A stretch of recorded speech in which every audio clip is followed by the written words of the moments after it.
The coffee shop smelled like burnt sugar and wet cardboard every morning at 6:15. I'd learned to arrive early, before the rush, before the noise of the city swallowed the last quiet moments I could claim as mine. The fluorescent lights buzzed overhead, casting everything in a sickly yellow glow that made my already pale skin look almost translucent. I caught my reflection in the chrome napkin dispenser as I wiped down tables. Blonde hair pulled back in a braid that had seen better days, dark circles under my eyes that no amount of concealer could hide anymore. Being an Omega in a pack that didn't want you was like existing in a state of perpetual apology. I'm sorry for being born wrong. I'm sorry for not being strong enough. I'm sorry for taking up space. The rejection had come 3 months ago, formal and cold, delivered by our alpha in front of the entire pack during the autumn gathering. Your designation serves no purpose here, he'd said, not even looking at me directly. We need strength. We need warriors. Not whatever this is. Whatever this is. The words still burned, so I'd left. Packed what little I owned into a duffel bag, and took the first bus into the city, where the concrete and steel created enough interference that pack bonds couldn't reach. Where I could pretend to be human, just another struggling 20-something trying to make rent. The bell above the door chimed. I didn't need to look up to know who it was. Same time, every single morning for the past 6 weeks. The woman moved like she was carrying the weight of several lifetimes on her shoulders. Slow, deliberate, exhausted in a way that transcended the physical. She wore expensive clothes that hung wrong on her frame, as if she'd recently lost weight. And her dark hair was always pulled back in a severe bun that emphasized the sharp angles of her face. Human, I'd thought at first. But there was something else there. Something that made my Omega instincts prickle with awareness. A predator, definitely, but what kind, I couldn't tell. The city dulled my senses, made everything fuzzy around the edges. Good morning, I said softly, the same greeting I offered every day. She never responded, never even acknowledged I'd spoken. But I'd learned her routine. Black coffee, no sugar, no cream. She'd sit at the corner table by the window, the one with the wobbly leg I kept meaning to fix, and she'd stare out at the street for exactly 45 minutes before leaving. She never brought a phone, never brought a book, just sat there, alone with whatever thoughts made her look so utterly, devastatingly lonely. I knew that look. Wore it myself most days, so I'd started doing small things, making sure her table was extra clean, bringing her coffee 30 seconds faster than anyone else's, leaving a napkin folded into a neat square beside her cup, because I'd noticed she liked things organized, precise. Today, I added something new. The bakery down the street made these little almond croissants that smelled like heaven. I'd spent money I shouldn't have spent, bought one with my employee discount, and now I placed it carefully on a small plate beside her coffee. On the house, I said quietly. For the first time in 6 weeks, she looked directly at me. Her eyes were amber. Not brown, not hazel. True amber, like honey held up to sunlight. And ancient. God, they were ancient, carrying centuries in their depths. My breath caught in my throat. Vampire. The realization hit me like cold water. I'd been serving coffee to a vampire for 6 weeks, and I'd been too dulled by city noise and my own misery to notice. I should have been terrified. Vampires didn't frequent human coffee shops. They didn't sit alone looking melancholy. They certainly didn't let themselves be served by rejected Omegas who could barely afford rent. You do this every morning, she said. Her voice was like smoke, dark and curling. Clean my table. Bring my coffee quickly. Watch me when you think I'm not looking. My heart hammered against my ribs. I'm sorry. I didn't mean...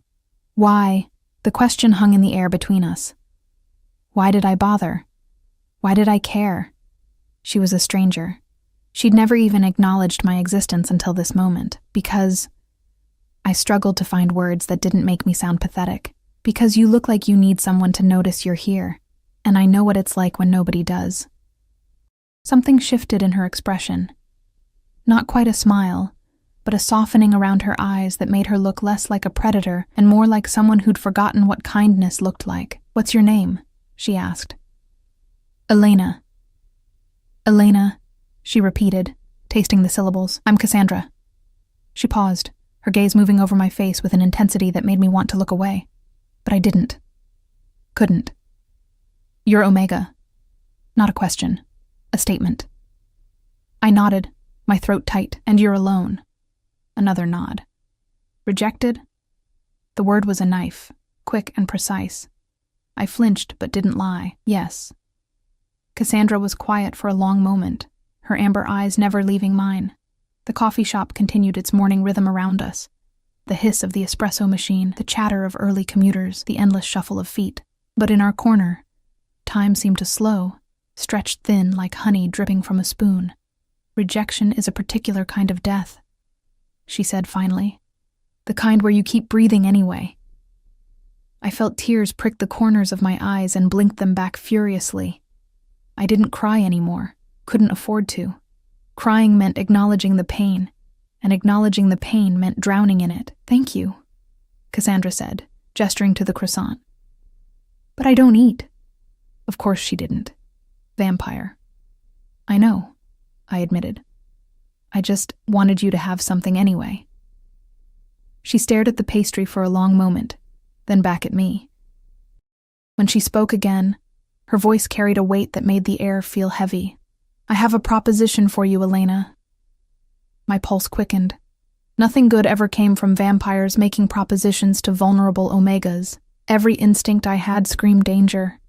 But there was something else there too, a desperate, hungry hope that maybe, just maybe, someone was offering me a lifeline.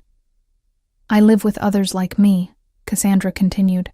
"A coven, though we don't use that term. We prefer family.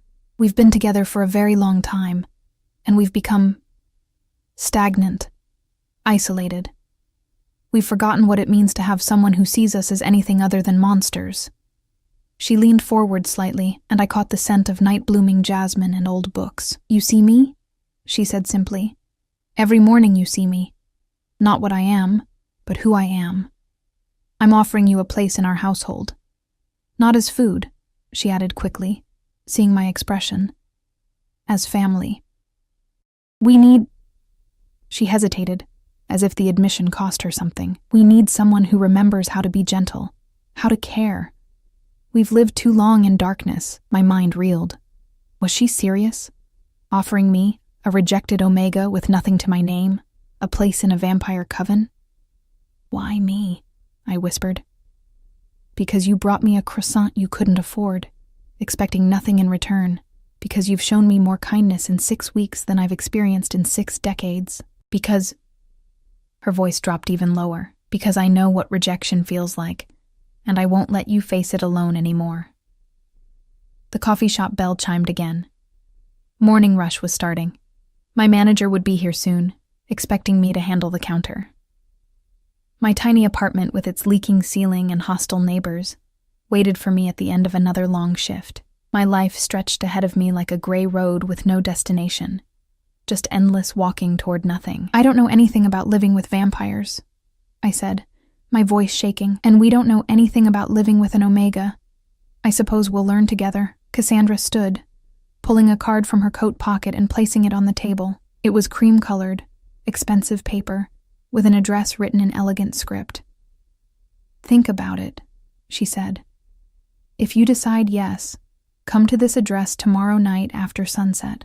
Bring whatever you want to keep. Leave the rest behind." She walked toward the door, then paused and looked back at me. In the morning light streaming through the window, she looked both eternal and impossibly tired.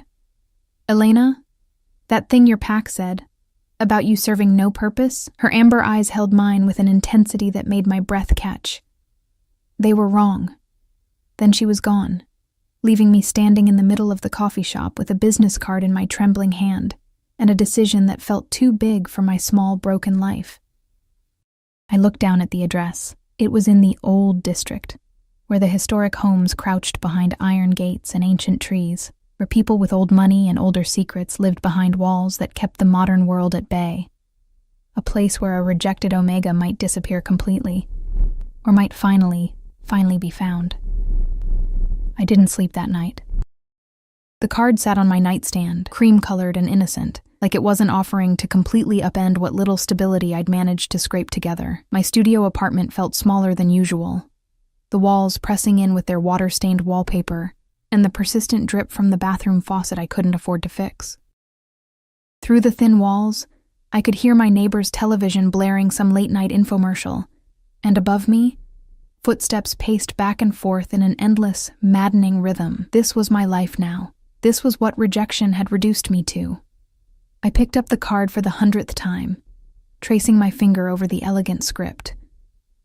The address meant nothing to me, but I'd looked it up on my phone. A grand Victorian house set back from the street, surrounded by wrought iron and old-growth trees. The kind of place that looked like it had stories embedded in every brick. What was I thinking? Moving in with vampires? I was an Omega without a pack, without protection, without any of the instincts that might keep me safe in a household of predators. Every rational thought screamed that this was insane, but Cassandra's words kept echoing in my mind. I won't let you face it alone anymore. When had anyone last said something like that to me? When had anyone last seen me as more than an inconvenience, a weakness, a mistake of genetics? By the time dawn crept through my single window, I'd made my decision. I called in sick to work, first time in 6 weeks, and spent the day packing. It didn't take long. Clothes, mostly, worn and practical. A few books I'd collected from thrift stores.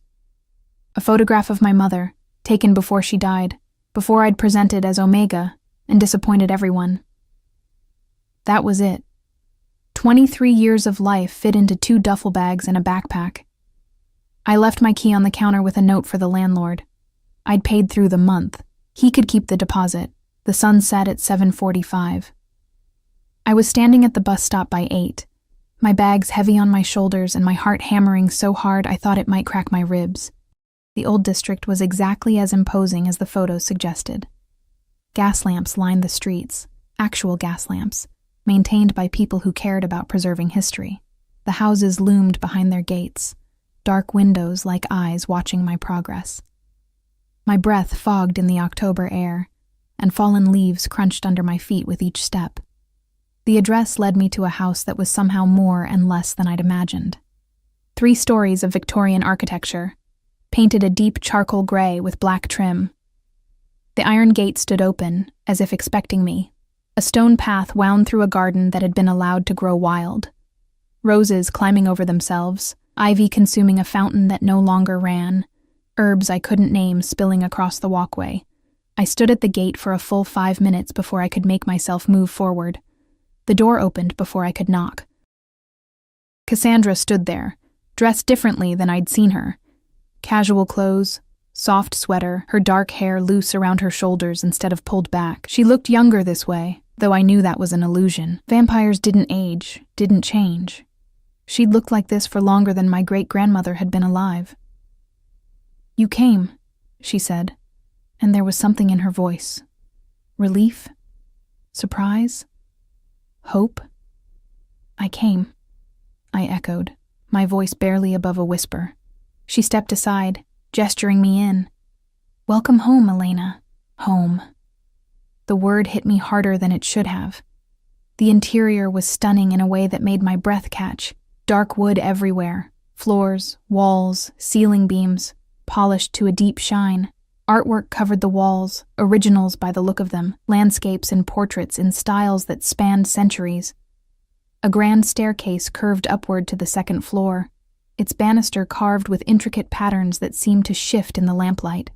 But it was also clearly lived in, books stacked on every available surface, blankets thrown over furniture, a chess game abandoned mid-play on a side table, empty wine glasses, blood, probably, not wine, sitting forgotten on the mantel. "The others are in the library," Cassandra said, taking one of my bags. "I should warn you, they're going to be curious.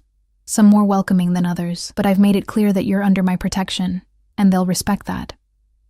My Omega instincts prickled at the mention of others, of being observed and judged. I wanted to bolt, to run back to my awful apartment and my minimum wage job, and my safe, miserable isolation. But Cassandra's hand was gentle on my shoulder, grounding me. "Breathe," she said softly. "They're family. Difficult sometimes, dramatic often, but family. You'll see." She led me through a hallway lined with more artwork, more books, more evidence of lives lived long and full. We stopped before a set of double doors, dark wood carved with what looked like vines and flowers. Cassandra knocked once, then opened them. The library was massive, 2 stories tall with a balcony running around the second level, accessible by a narrow spiral staircase. Shelves stretched from floor to ceiling, packed so full that books were stacked horizontally on top of vertical rows. The room smelled like old paper and leather, and that particular mustiness that comes from centuries of accumulated knowledge. 4 people looked up as we entered. The first was a woman sprawled across a velvet chaise lounge, reading what looked like a fashion magazine. She was stunning. Dark skin, natural hair styled in intricate braids woven with what looked like actual gold thread, wearing clothes that probably cost more than I'd made in the last year. She couldn't have been more than 25 when she was turned. Her eyes, when they met mine, were a deep brown that sparkled with intelligence and something else. Mischief, maybe. "Well," she said, her voice carrying a melodic quality that suggested she'd grown up speaking something other than English. "You weren't exaggerating, Cass. She does look like she needs about 6 meals and a very long nap." "Imara," Cassandra said warningly. "What?" "I'm being honest." Imara sat up, setting her magazine aside. "Come here. Let me look at you properly." I hesitated, but Cassandra gave me an encouraging nod. I took a few steps closer. Imara studied me with the intensity of someone appraising a piece of art. "Omega," she said finally. "Rejected by the smell of it. City living for 3 months, and you're malnourished. When's the last time you ate properly?" "I eat," I said defensively. "Coffee and whatever you can afford from the day-old bakery section doesn't count." She turned to Cassandra. "We're feeding her. Immediately." "We discussed this," Cassandra said. "Elena is not a project." "No, she's family. You said so yourself, and family doesn't let family waste away." Imara stood, and I realized she was tall, nearly 6 feet even without the heels she wore. "I'm Imara. I've been with this disaster of a coven for about 300 years, which makes me practically the baby of the group. Welcome to the madhouse, sweetheart." Her directness should have been off-putting, but there was something warm underneath it. Not pity. I'd had enough of that to last a lifetime, but genuine care wrapped in bluntness. "Thank you," I managed. A man spoke from the corner, his voice quiet and measured. "You'll have to forgive Imara. Subtlety has never been her strength." He sat in a high-backed chair by the fireplace, a book open in his lap. Unlike the others, there was nothing flashy about him. Simple, dark clothes, brown hair that looked perpetually in need of a cut, glasses that I suspected were more affectation than necessity. He looked like a professor, or maybe a librarian. Gentle, until you noticed the predatory stillness with which he held himself. "I'm Nathaniel," he said, offering a small smile. "It's nice to meet you, Elena. Cassandra has spoken highly of you." "Has she?" I glanced at Cassandra, who suddenly seemed very interested in adjusting one of the curtains. "Every day for the past 6 weeks, Nathaniel confirmed, a hint of amusement in his tone. Though she pretended she was merely observing human behavior, we knew better. Cassandra shot him a look that would have withered a lesser being. The third person was a young man, or at least young-appearing, perched on the arm of a leather sofa. He had that particular kind of beauty that seemed almost artificial. Sharp cheekbones, pale skin, hair so blonde it was nearly white, cut short and styled with casual precision. His eyes were ice blue, cold and assessing. He hadn't said anything yet, just watched me with an expression I couldn't read. "That's Sebastian," Imara said, following my gaze. "He's sulking because Cassandra made this decision without consulting the full coven first. Don't mind him. He sulks about everything." "I'm not sulking," Sebastian said, his accent British and upper class. "I'm being appropriately cautious. We know nothing about her except that she served Cassandra coffee with unusual consistency. And brought me a croissant I didn't ask for," Cassandra added. "Yes, clearly that qualifies her to live among vampires. Excellent vetting process, Cass." The tension in the room shifted, sharpened. I could feel my Omega instinct screaming at me to make myself smaller, to appease, to submit. But something else stirred too, Something tired of always being the one who had to prove their worth. "You're right," I said, surprised by the steadiness in my own voice. "You don't know anything about me, but I don't know anything about you either. And I'm the one who's actually vulnerable here, so maybe we could start by assuming good faith instead of expecting the worst?" Silence. Then Imara laughed, bright and delighted. "Oh, I like her. She's staying." Sebastian's expression didn't change, but something flickered in those ice-blue eyes. "We'll see." "There's one more," Cassandra said softly. "Dominic. He's hunting. But you'll meet him tomorrow." The way she said it made me think there was more to that story, but I didn't push. Nathaniel closed his book and stood. "I imagine Elena is exhausted. Perhaps we should let her settle in before the interrogation continues." "It's not an interrogation," Sebastian protested. "No? Then what would you call it?" "Due diligence." Cassandra took my arm gently. "Come on, I'll show you your room." As we left the library, I heard Imara say, "$20 says she lasts longer than a month." "Make it 50, Nathaniel replied. "I think she's going to surprise us all."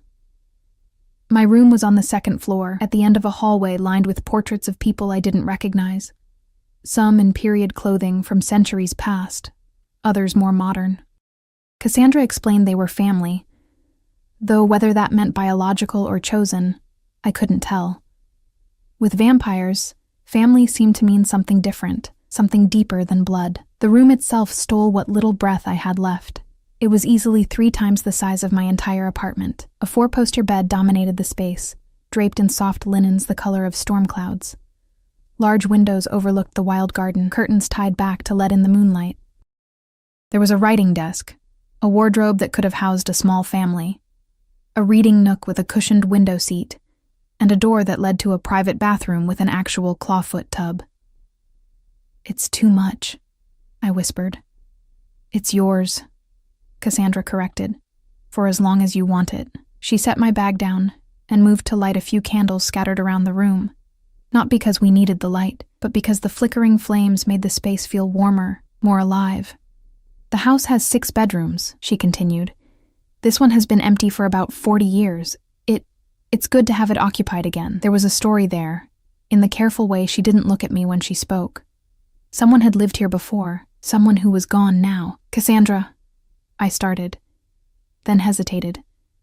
"Why did you really ask me here?" She was quiet for a long moment, standing by the window and looking out at the garden. The moonlight caught her profile, making her look like something carved from marble. Beautiful, and cold, and untouchable. "Do you know what it's like?" she said finally. "To live for so long that you forget what it feels like to be seen?" Really seen. Not as a monster or a myth or a means to an end, but as a person. I thought about the pack meetings where I'd sat in the back, invisible. The family dinners where conversation flowed around me like I was a stone in a river. The way people looked through me rather than at me. "Yes," I said, "I know exactly what that's like." She turned to face me, and there were centuries of loneliness in her amber eyes. "You saw me. A stranger in a coffee shop, and you saw me. Made sure I was cared for, even in small ways. Do you know how rare that is? How precious?" My throat tightened. "I just brought you coffee. You brought me proof that kindness still exists in the world, and I—" She paused, vulnerability flickering across her features. "I needed that reminder. We all did. This coven has been drowning in darkness for too long. We needed light. We needed you." Before I could respond, she moved toward the door. "Get some rest. Tomorrow we'll talk about everything else. Rules, expectations, how this works. But tonight just breathe. You're safe here, Elena. I promise you that." After she left, I stood in the middle of the room for a long time, trying to process everything that had happened in the span of 24 hours. This morning, I'd been serving coffee in a shop that smelled like burnt sugar. Tonight I was living in a mansion with vampires who apparently needed me to teach them how to be human again. The absurdity of it should have been overwhelming. Instead, I felt something I hadn't felt in months: hope. I unpacked slowly, putting my worn clothes in the massive wardrobe where they looked even more pathetic, surrounded by all that empty space. The photograph of my mother went on the nightstand. My books arranged themselves on a shelf that already held volumes in languages I couldn't read. The bathroom was a revelation. Hot water that didn't run out after 5 minutes. Towels that were actually soft. Soap that smelled like lavender instead of industrial chemicals. I stayed in the bath until my fingers pruned, letting the heat work out knots of tension I'd been carrying for so long they'd become part of my skeleton. When I finally climbed into bed, the sheets felt like clouds against my skin. Through the window, I could see the moon hanging full and bright above the garden, and for the first time in 3 months, I fell asleep without crying. I woke to voices arguing downstairs. The sun was up. I could see it streaming through the windows, which confused me until I remembered that the whole vampires burning in sunlight thing was mostly myth. They could handle it, though they preferred darkness. Preferred, but didn't require. I dressed quickly in jeans and the least worn sweater I owned, then made my way downstairs, following the sound of heated discussion. The kitchen was at the back of the house, and it was nothing like I'd expected. Modern appliances sat alongside antique furniture, creating a strange mix of centuries. Imara stood at the stove, which seemed odd until I remembered her comment about feeding me, while Nathaniel sat at a large wooden table reading a newspaper. Sebastian leaned against the counter, arms crossed, scowling at someone I couldn't see yet. "Absolutely irresponsible," he was saying. "You can't just bring someone into this house without proper precautions." "What precautions would satisfy you, Sebastian?" That was a new voice, male, deep and rough like gravel. "Background check? Psychological evaluation? Blood tests?" "Yes, actually, all of those things. She's not a threat. She's an Omega, for God's sake. Which makes her a vulnerability, a weakness others could exploit." I stepped into the doorway, and all conversation stopped. The 5th member of the coven stood with his back to the window, and my first thought was that he looked like violence barely contained, tall, broad-shouldered, with dark hair that fell past his collar and eyes so deeply brown they were almost black. He had scars, thin white lines across his knuckles, a more prominent one along his jaw. Unlike the others, who wore their predator nature like a second skin, he wore his like armor. This had to be Dominic. "Elena," Cassandra said, appearing from somewhere behind me. "Good morning. I hope the discussion didn't wake you." "It's fine," I said, though my heart was racing. The tension in the room was thick enough to choke on. Dominic's eyes tracked over me, assessing, not hostile exactly, but not welcoming either, calculating. "So you're the Omega who's supposed to save us all from ourselves." "I'm the Omega who Cassandra invited to stay," I corrected, surprised by my own boldness. "I don't know anything about saving anyone." A ghost of a smile touched his scarred mouth. "At least you're honest about it, Dominic." Cassandra's voice carried a warning. "We discussed this. You discussed it.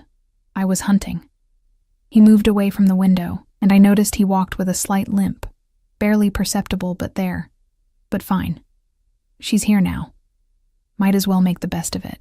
It wasn't exactly a warm welcome, but something in his tone suggested he was willing to reserve judgment. That was more than Sebastian seemed prepared to offer. Imara turned from the stove, carrying a plate piled high with eggs, toast, and what looked like bacon. "Sit," she commanded, pointing at the table. "You need food in you before this family's dysfunction gives you a headache." I sat, and she placed the plate in front of me with a flourish. The smell alone made my stomach growl embarrassingly loud. "When's the last time you had a proper breakfast?" Nathaniel asked, folding his newspaper. "I don't remember." That's what I thought. Imara settled into the chair across from me, chin propped on her hand, watching me with those intelligent brown eyes. "Eat. All of it. Don't even think about arguing." I ate. God, I ate like I was starving, which I realized I had been. Not just for food, but for this. For sitting at a table with others, for being told to eat because someone cared whether I was nourished or not. The conversation gradually resumed around me, though more subdued than before. Nathaniel asked about my background. Carefully, respectfully, never pushing when I hesitated. I told them about the pack, about presenting as Omega, about my mother's death when I was 16, and how everything had fallen apart after that. "Your pack rejected you because you're Omega?" Imara's voice was sharp with anger. That's the stupidest thing I've ever heard. They wanted strength, I said quietly. Omegas are considered soft, weak, a liability in conflicts. Soft doesn't mean weak, Dominic said from where he stood by the window. Everyone turned to look at him, clearly surprised he was engaging. Some of the most dangerous people I've known were soft-spoken and gentle. Made it easier to underestimate them. Exactly, Cassandra agreed. Elena, being Omega isn't a flaw. It's a gift. You feel things more deeply, connect more easily, see what others miss. Your pack was too foolish to recognize that. Sebastian made a dismissive sound. Sentiment is all well and good, but it doesn't change the reality of our situation. We're vampires.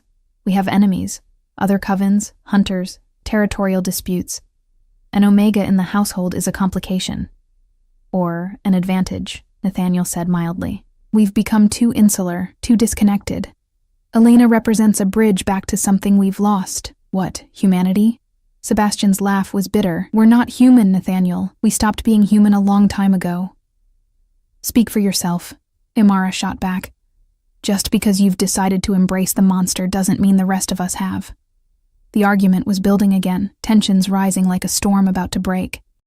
I could feel it in my chest, that Omega instinct to soothe, to mediate, to bring peace. But I was also exhausted from always being the one who had to smooth things over. Always the one who had to make myself smaller so everyone else could be comfortable. Stop, I said, not loud, not commanding, just firm. And somehow, impossibly, they did. 5 pairs of eyes turned to me. I appreciate the passion, I said carefully, but I'm sitting right here. Maybe instead of arguing about whether I'm a complication or an advantage, you could just let me be a person. I'm not here to fix anyone or bridge anything or prove my worth. Cassandra offered me a place to live, and I accepted. That's it. If that's not enough for some of you, I glanced at Sebastian, then say so now and I'll leave. But I'm not going to sit here and be debated like I'm not in the room. Silence fell, heavy and complete. Then Imara started laughing. Oh, she's definitely staying. I've been trying to get Sebastian to shut up for 200 years, and she did it in 30 seconds. Even Nathaniel smiled. Well said, Elena. Dominic's expression was unreadable, but he gave a small nod that might have been respect. Sebastian surprisingly looked almost chagrined. You're right. That was inappropriate. I apologize. It wasn't warm, but it was honest. I could work with honest. The truth is, Cassandra said, her hand coming to rest on my shoulder, we're all figuring this out as we go. This household has been 5 for a very long time. Adding a 6th changes the dynamic. There will be adjustments, growing pains, but she looked around the table at each of them. We're family. We adapt. We learn. We make it work.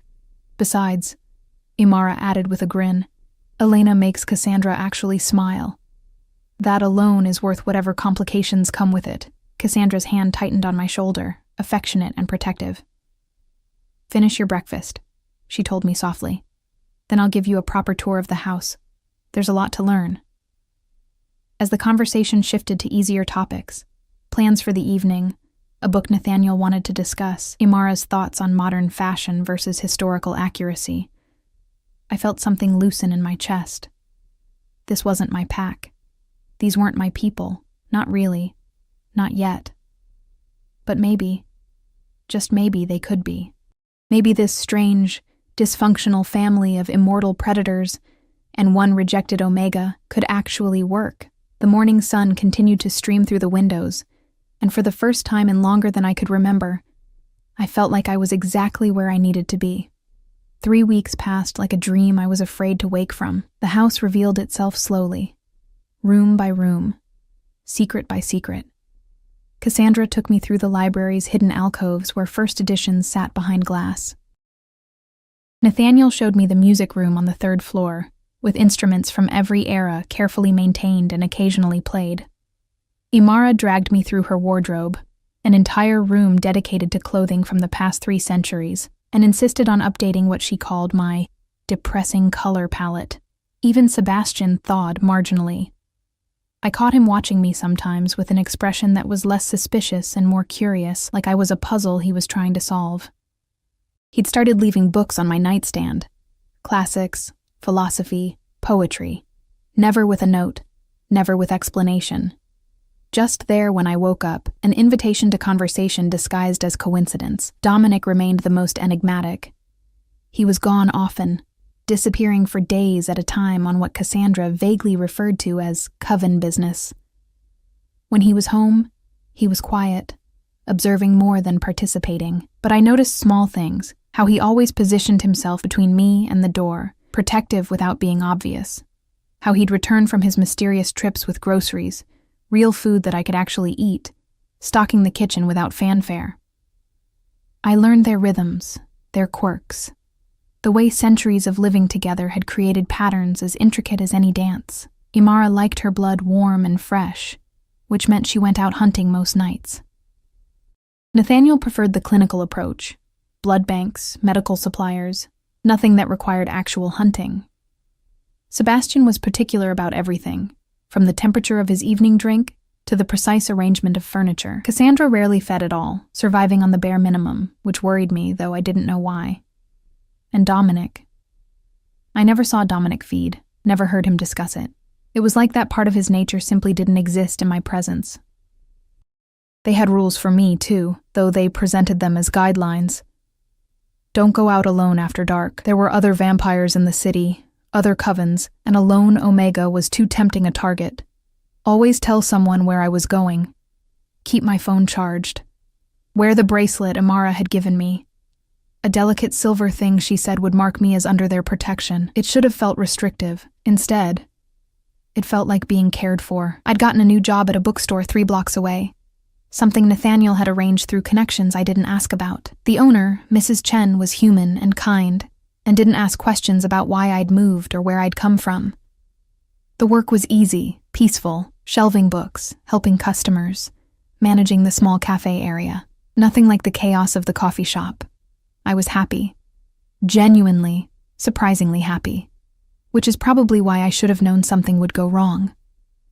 It happened on a Thursday evening. I'd just finished my shift and was walking home through the autumn dusk, my breath fogging in the cooling air. The streetlights were just beginning to flicker on, casting pools of amber light across the sidewalk. I had my phone out, texting Imara about dinner plans when I felt it. The prickle of being watched. My Omega instincts flared, every nerve suddenly alert. I stopped walking, pretending to adjust my bag while scanning the street. Nothing obvious, just the usual city sounds, traffic, distant conversation, the rustle of wind through dying leaves. But something was wrong. I could feel it in my bones. I started walking faster, taking a route that would keep me on well-lit streets. The house was only 10 minutes away. I could make it. I just had to. A figure stepped out from an alley ahead of me. Male. Vampire. I could tell immediately from the predatory stillness, the way he moved with inhuman grace. He was young-looking, maybe 30 when he was turned, with sandy hair and an easy smile that didn't reach his cold eyes. "You're a long way from home, little Omega," he said, his accent suggesting old money and older breeding. I stopped, every instinct screaming. Behind me, I heard footsteps.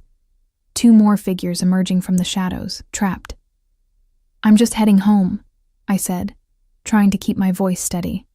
"I don't want any trouble. No one ever does." He stepped closer, and I caught his scent. Blood and expensive cologne and something else. Something rotten underneath. "But you're an interesting problem. See? Word is that the Thorn Coven has taken in a pet. A little Omega playing house with vampires. That's unusual." Thorn. I'd never heard Cassandra or the others use a family name, but apparently they had one. "I'm not a pet," I said, my hand moving slowly toward my pocket where my phone was. "If I could just..." The vampire moved faster than I could track, suddenly inches away, his hand clamping around my wrist. His grip was iron, painful. Don't even think about it. My Omega nature betrayed me then, flooding my system with fear scent that made all 3 vampires inhale sharply. Their eyes darkened, pupils dilating, predators responding to prey. "Please," I whispered, hating how small my voice sounded. "They'll know. If you hurt me, they'll know."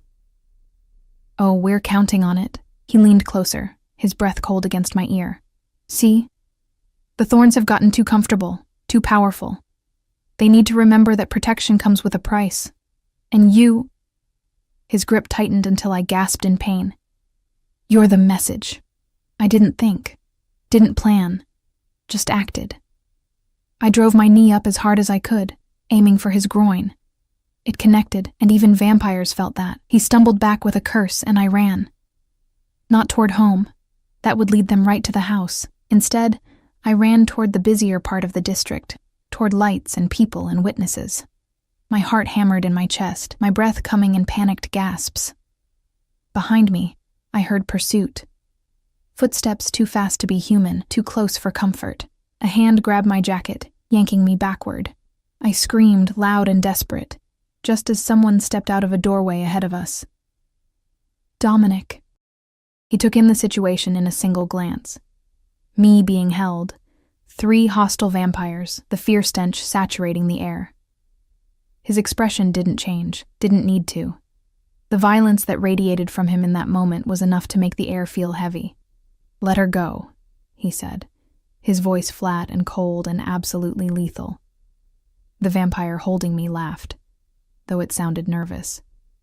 "This doesn't concern you, Thorn. We're just having a conversation." Dominic moved. I didn't see it happen.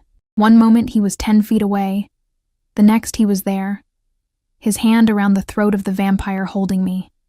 The grip released immediately as my attacker was lifted off his feet, making choking sounds that shouldn't have been possible for the undead. "You put your hands on her," Dominic said, still in that terrible, empty voice. "That makes it very much my concern." The other 2 vampires stepped forward, but stopped when Dominic's eyes cut toward them. Whatever they saw there made them reconsider. "Smart choice." "We didn't know," one of them stammered. "We were told she was unprotected, that the Thorns wouldn't care about 1 Omega. You were told wrong." Dominic's grip tightened, and the vampire in his grasp made a horrible wheezing sound. "Who sent you?" "I can't—" Something cracked.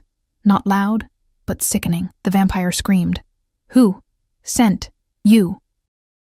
"Ravencroft. Julian Ravencroft. He wanted to send a message, that's all. We weren't going to seriously hurt her." Dominic dropped him. The vampire crumpled to the ground, cradling what was clearly a broken arm. Vampires healed fast, but broken bones still hurt like hell. "Go back to Ravencroft," Dominic said to all 3 of them. "Tell him if he wants to send messages, he can deliver them himself.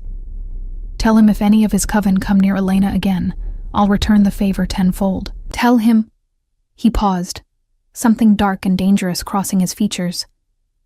"Tell him Dominic Thorne remembers the old ways, and the old ways don't end well for people who threaten what's mine." The vampires fled, actually fled, stumbling over themselves in their haste to get away. Then Dominic turned to me, and the violence drained away so completely, it was like watching a mask fall. "Are you hurt?" I shook my head, then immediately contradicted myself by starting to shake. Adrenaline crash, probably. My wrist throbbed where the vampire had grabbed it. "Let me see." His hands were gentle as they took my arm, examining the bruises already forming. His jaw tightened. "We need to get you home." He didn't let me walk, just picked me up like I weighed nothing, one arm under my knees and the other supporting my back. I should have protested. I was capable of walking. I wasn't completely helpless, but the truth was, I didn't want to. I felt safe for the first time since this had started, wrapped in his strength and his scent of cedar and night air. "How did you find me?" I asked, as he carried me through the streets with that inhuman speed that made everything blur. "You were late. You're never late." He glanced down at me, something fierce in his dark eyes. "I came looking." The house appeared before us, warm light spilling from the windows. Dominic didn't bother with the front door, just took us around the side to a servant's entrance that led directly to the kitchen. The others were there. All of them. They turned as we entered, and I watched understanding dawn across their faces. My disheveled appearance, Dominic carrying me, the fear scent still clinging to my clothes. Cassandra was at my side in an instant, her amber eyes blazing with fury. What happened? Ravencroft's people, Dominic said shortly, setting me carefully on a chair, 3 of them. They were waiting for her. The temperature in the room dropped 10 degrees. I'd never seen Cassandra angry before, not really angry. It was terrifying and magnificent at once. They touched her? One did, briefly. Dominic's voice was cold again. I sent them back with a message, Sebastian swore, sharp and vicious. Nathaniel's face went blank, which somehow seemed more dangerous than rage.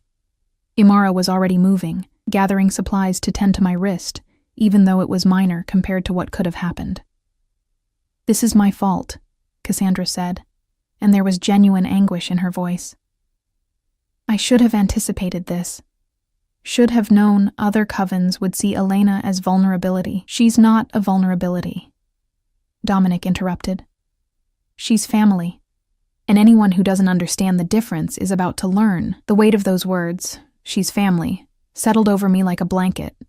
3 weeks ago, I'd been a rejected Omega with nothing. Now I was sitting in a kitchen full of vampires who looked ready to go to war over me. "We need to make a formal declaration," Nathaniel said. "Let every coven in the city know that Elena is under Thorn protection, that touching her means answering to all of us." "Agreed," Sebastian said immediately, which shocked me given his earlier reservations. "And we need to address Ravencroft directly. This kind of provocation can't go unanswered." "I'll handle Ravencroft," Dominic said, and something in his tone made even Cassandra pause. "Dominic," I said, "I'll handle it." The silence that followed was heavy with unspoken history. Whatever Dominic planned to do, it wasn't going to be diplomatic. Imara finished bandaging my wrist, then sat back on her heels, looking up at me with those warm brown eyes. "You okay, sweetheart?" Was I? I'd been attacked, threatened, used as a pawn in vampire politics I didn't understand. I should have been terrified, should have been packing my bags and running back to my miserable human life where the worst thing I had to worry about was making rent. But looking around at these 5 people, these vampires who'd taken me in, fed me, protected me, called me family, I realized something. I wasn't scared. I was angry. "I'm fine," I said, and meant it, "but we need to talk about this, about what having me here means, about the risks, about—" "No," Cassandra interrupted firmly. "We need to talk about how to keep you safe. Everything else is secondary." "She's right," Nathaniel added. "You're not leaving, Elena. That's not even on the table. We just need to adjust our approach." "Make sure everyone knows you're not alone," Imara said. "Make sure everyone knows the cost of threatening you," Sebastian corrected. They were all looking at me, and I saw it clearly now, what Cassandra had meant that first morning in the coffee shop. They weren't just protecting me, I was changing them, reminding them of something they'd lost. Purpose. Connection. The reason to care about something beyond their own endless existence. "Okay," I said softly. "Okay. We do this together then, as family." Dominic's hand came to rest on my shoulder, warm and solid and grounding. When I looked up, his scarred face held something I hadn't seen before. Not quite a smile, but close. Understanding, maybe. Respect. "Together," he agreed. And despite everything, the attack, the danger, the uncertain future, I felt that same strange certainty I'd felt 3 weeks ago. This was exactly where I needed to be. The formal declaration happened 3 nights later in a place I hadn't known existed, a neutral ground called the Vesper, an underground club where vampires from all the city's covens could meet without violating territorial agreements. Cassandra had prepared me for what to expect, but nothing could have truly readied me for walking into a room full of predators. The club was beautiful in a dangerous way, all dark velvet and candlelight, with music that thrummed through the floor like a heartbeat.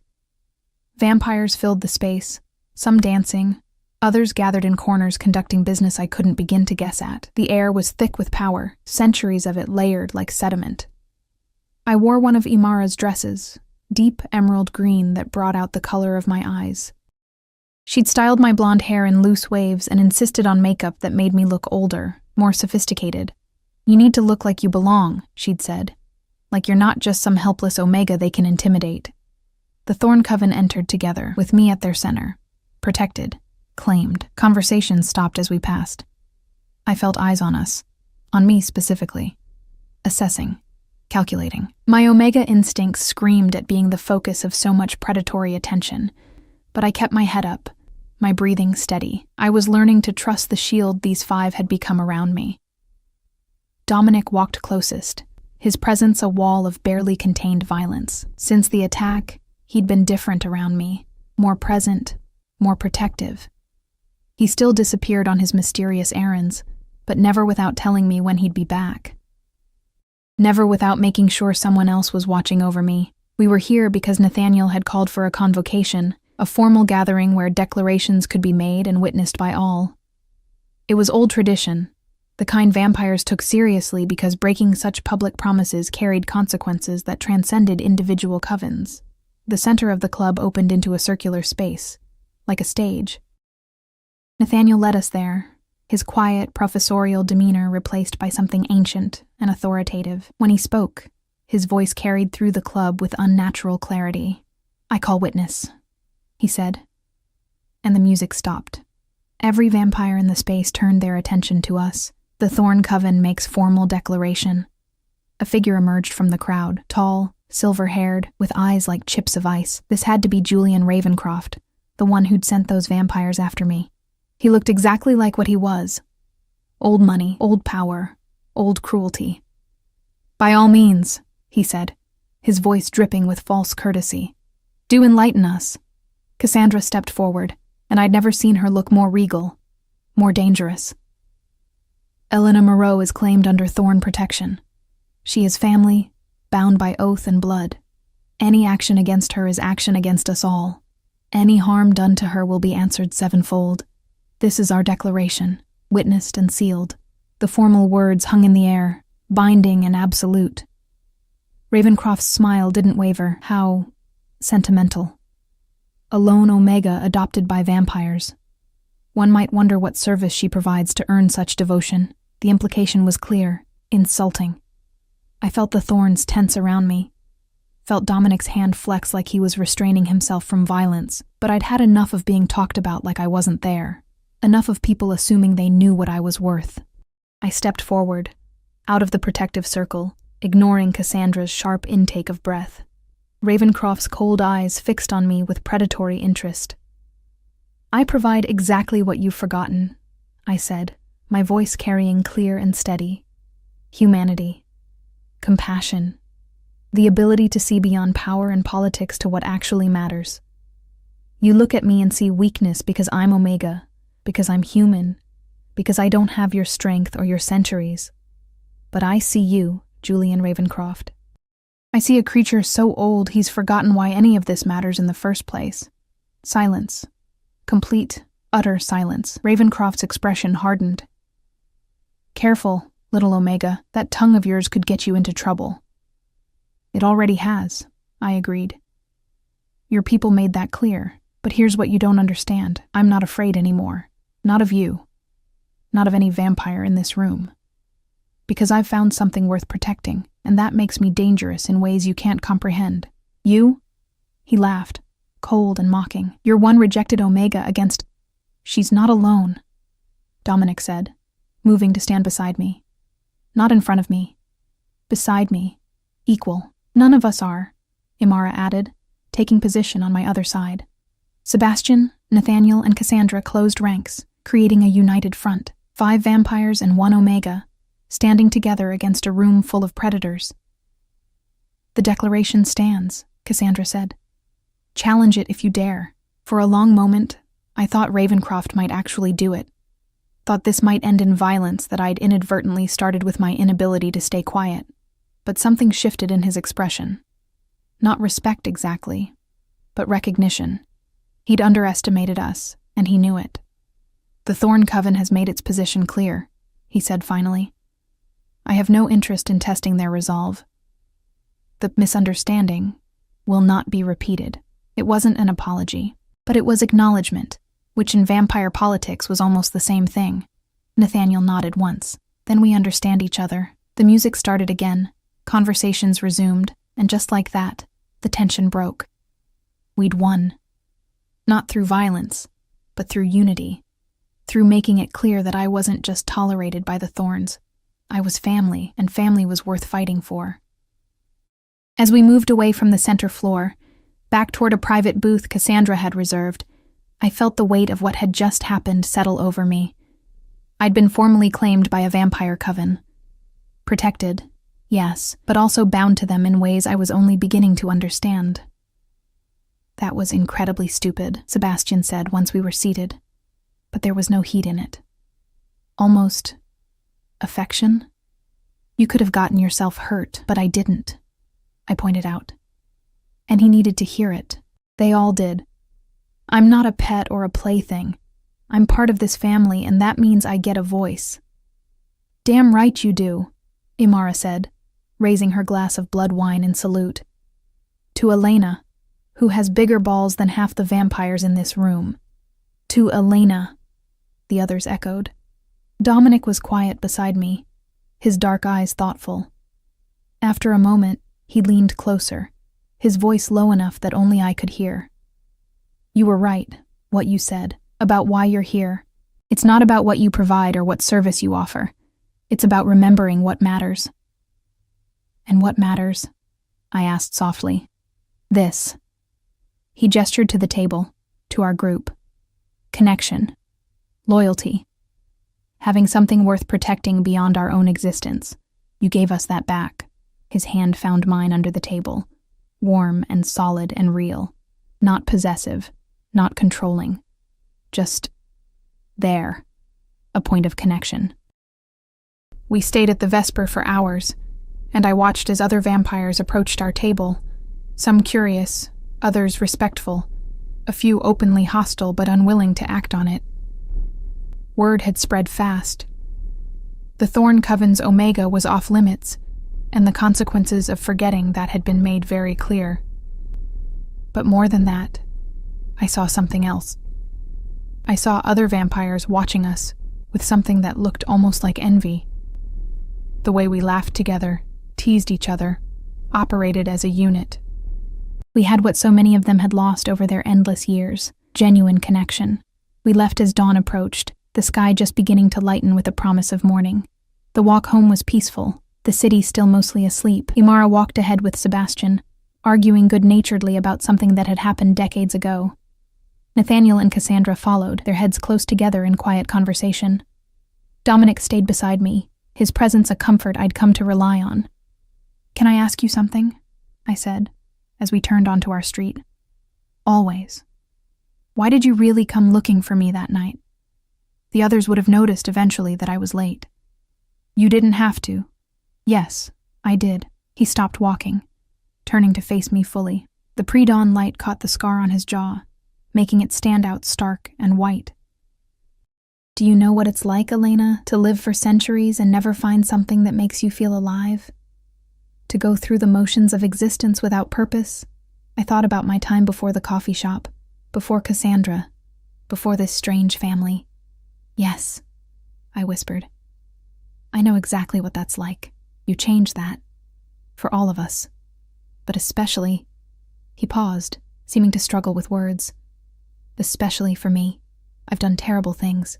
Been a monster in truth, not just name. I'd accepted that's all I'd ever be. And then you came into our lives and looked at me like I was worth something beyond violence. Like I could be more than what I'd been. Dominic, I came looking for you because the thought of anything happening to you was unbearable. Because somewhere in the past 3 weeks you stopped being Cassandra's Omega and became ours, mine. His hand came up to cup my face, thumb brushing across my cheekbone. If that's too much, if I'm overstepping, I stopped his words with a kiss. It was brief, gentle, but it carried everything I couldn't quite articulate. Gratitude, affection, the beginning of something that might become love given time. When I pulled back, his eyes were wide with surprise and something that looked like wonder. Not too much, I said softly. Not even close. A smile transformed his face. making him look younger, less burdened. Good. That's... The others had stopped ahead of us, watching with varying degrees of amusement and approval. Imara was grinning like she'd won a bet. Knowing her, she probably had. "Are you two finished?" Cassandra called, but her voice was warm with affection. "Some of us would like to get inside before full sunrise." We walked the rest of the way home together, and something about the scene felt significant. 6 people, 5 vampires and 1 Omega, returning to a house that had stopped being just a building and become a home. Broken pieces that had found each other, and somehow formed something whole. The months that followed fell into a rhythm that felt almost normal. I continued working at the bookstore, though now I arrived and left with escort, usually Dominic, sometimes Imara, occasionally Sebastian when he was feeling protective. The other covens learned quickly that the Thorn Coven's declaration wasn't just words. We were a united front, and testing that unity came with consequences no one wanted to face. The house came fully alive. Dinners became a nightly ritual where I cooked while the others gathered, sharing their days. Imara taught me about fashion across the centuries.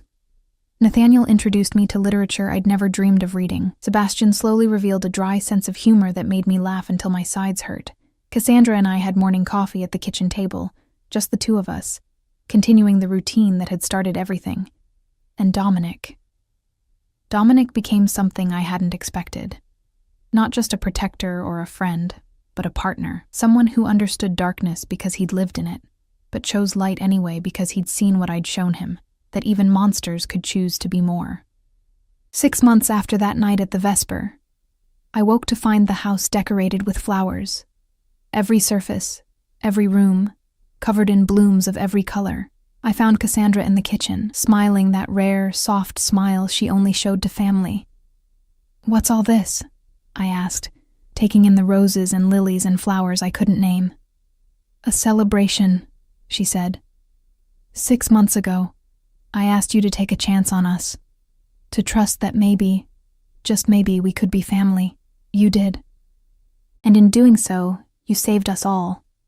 I didn't save anyone. You did." Imara appeared in the doorway, stunning in a dress the color of sunset. "You saved us from ourselves. From isolation, from forgetting what it means to care about something beyond survival." Nathaniel and Sebastian followed, both dressed formally. Even Dominic wore a suit, though he looked vaguely uncomfortable in it. "We wanted to do something to honor that," Nathaniel explained. "To honor you. So we're having a party. Nothing too elaborate, just every vampire in the city who doesn't actively want to eat you." Imara interrupted cheerfully. "A gathering," Nathaniel continued, shooting Imara a look, "to formally celebrate your place in this family, to show everyone what we've built here." I looked around at them. These 5 incredible, impossible people who'd taken in a rejected Omega and given her not just a home, but a purpose, a family, a future. I don't know what to say. I managed around the lump in my throat. "Say you'll get dressed," Cassandra said gently. "Imara has picked out something perfect naturally. The guests arrive at sunset. The party was beautiful. Vampires filled the house and garden, many of whom I recognized from the Vesper, but this time there was no hostility, no testing. Just acknowledgement of what had become undeniable. The Thorn Coven had found something rare and precious, and we were willing to protect it with everything we had.